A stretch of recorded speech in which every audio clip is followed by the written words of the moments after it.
چون قبلش یه ذره الان کانتر اومده این بازی کنم. قبلش من یه ذره تنهایی بازی کردم مردم. این از مسائلم. خب دوباره مردم فقط. حتی میتونستید که از اینجا میتونید وارد بشید، از این بالا ببینید. میاید اینجا. آسمون رو خیلی دوست دارم همینطور نگاه کنم، خیلی قشنگه آسمون کانتر. بابا من در حال آموزش بودم.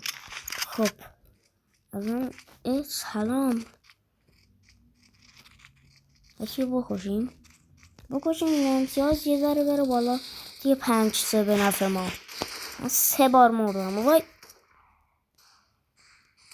چه از من خدا وکیلی بکشی بیرون. از من بکشید بیرون. من داشتم تو رو میکشتم.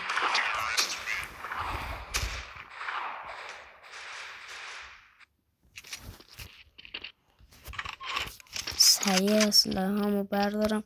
پولم به این کلت هم نرسید. فقط مجبورم با همین بجنگم. روش نمیشه صداقت بکنم گذاشت.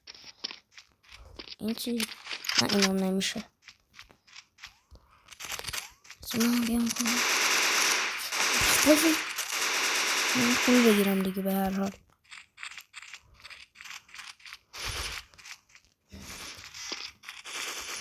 تیاره یک باره.